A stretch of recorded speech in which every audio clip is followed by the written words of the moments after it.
لو انت طالعه من العيد مفلسه ومش معاكي اي فلوس خالص تجيبي خزينه البيت، يبقى الفيديو ده ليكي. لو انت طالعه من العيد وما معاكيش غير 800 جنيه او اقل كمان من 800 جنيه، يبقى برضو الفيديو ده ليكي. هقولك ازاي تجيبي مشتريات بيتك الاساسيه باقل من 800 جنيه، هتملي بيتك خير ويبقى كله خير وبركه ان شاء الله. السلام عليكم ورحمه الله وبركاته. النهارده فيديو جديد، اتمنى ان الفيديو يعجبكم وتستفادوا منه لو بمعلومه صغيره. ولو انت اول مره تشوفيني ما تنسيش تشتركي عندي في القناه وتفعلي زر الجرس عشان يوصلك كل فيديو جديد انا بنزله. وما تنسيش تسيبي لي كومنت ولايك عشان تشجعيني ان انا انزل فيديوهات تاني اكتر واكتر. نبدا بالصلاه على النبي، اللهم صل وسلم وبارك على سيدنا محمد. دي مشتريات شهر 6 اللي هو من بعد العيد. تمام، الحاجات دي انا جايباها طبعا قبل العيد، في حاجات انا استخدمتها هقول لكم دلوقتي كل حاجه بالتفصيل. اول حاجه علبه المرقه دي، دي طبعا اساسي عندي، انا بجيبها مره كل شهرين، يعني بتقعد معايا شهرين بالظبط. هي فيها 48 قطعه.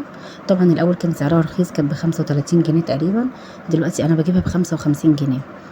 تمام، زادت بتاع 20 جنيه مثلا في شهرين. حلو. الرز الاحمر ده اللي هو غلاوه، ده انا جايباه من كازيون، كان عامل عليه عرض ب 24.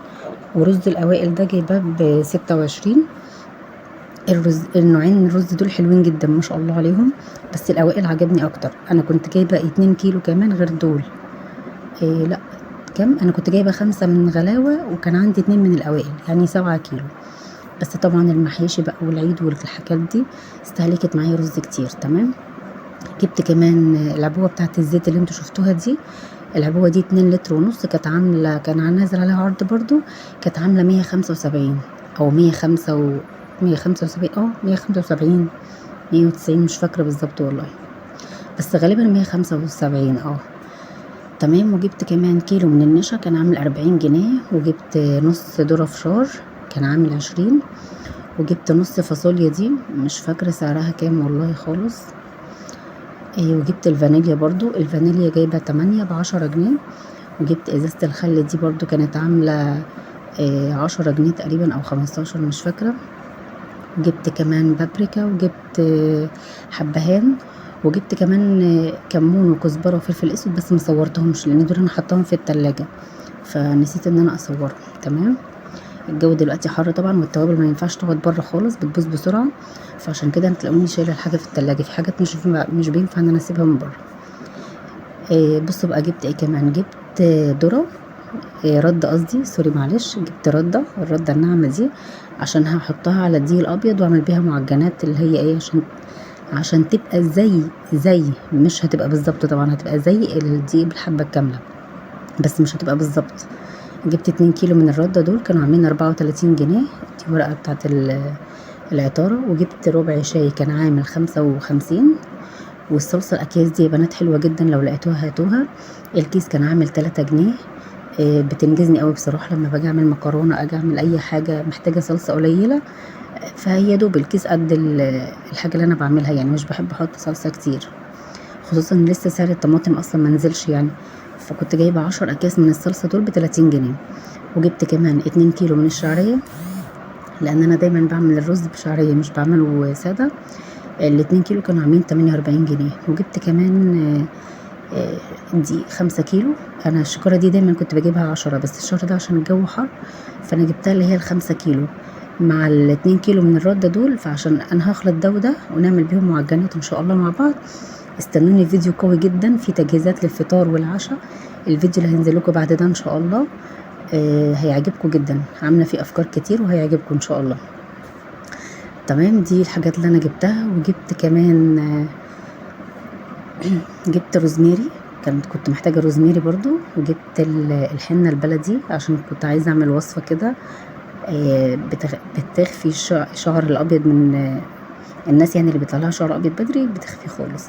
فهبقى اقول لكم الوصفه بعدين، بس اما اجرب النتيجه بتاعتها الاول. فجبت الحنه دي وجبت الروزميري. وجبت كمان يا بنات المكرونات دي كانت عندي على فكره، في ما اشتريتهاش اصلا، دي كانت عندي من الشهر اللي فات. اللي وريتهم لكم في الاول هم دول الحاجات اللي انا جبتها الشهر ده بس دي كل الحاجات اللي انا جبتها. يعني انت غالبا كده انا لميت لك كل الاساسيات، يعني الرز، المكرونه، الشاي، الشعريه، الدقيق، الزيت، البهارات والحاجات دي. تقريبا كده دي الحاجات الاساسيه اللي مفيش اي بيت يعني بيستغنى عنها. طبعا الجبن والبيض والحاجات بتاعه الفطار والعشاء دي انا ببقى جايباها، يعني بجيبها كل ما بحتاج كل اسبوع ولا حاجه، بتبقى طازه على طول. يا بنات نسيت اقولكوا على المكرونه الاسباجيتي دي برضو جايبه كيلو، واحد جايبه عدس برضو. معلش ما ركزتش قوي وانا بقول لكم باقي الحاجات، بس دي كل الحاجات اللي انا جبتها. اللي هو طبعا انا مش جايبه كل حاجه، انا جايبه الحاجات اللي كانت ناقصاني. في طبعا حاجات لسه موجوده عندي من الشهر اللي فات، فانا جبت بس الحاجه اللي ناقصاني.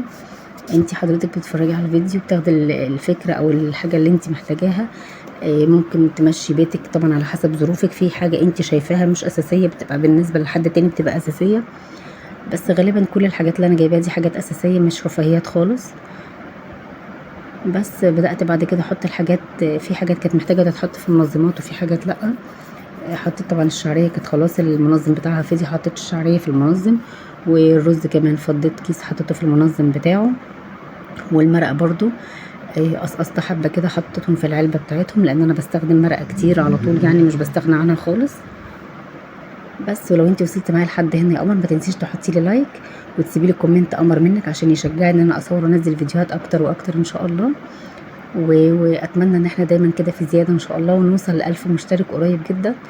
اتمنى ان انتوا تفرحوني وتكملوا معايا ان شاء الله. بس يا امارات، ولحد هنا الفيديو يكون خلص. اتمنى ان الفيديو يكون عجبكم واخدت منه اي فكره ولو بسيطه جدا. هتوحشوني جدا لحد الفيديو اللي جاي. باي باي.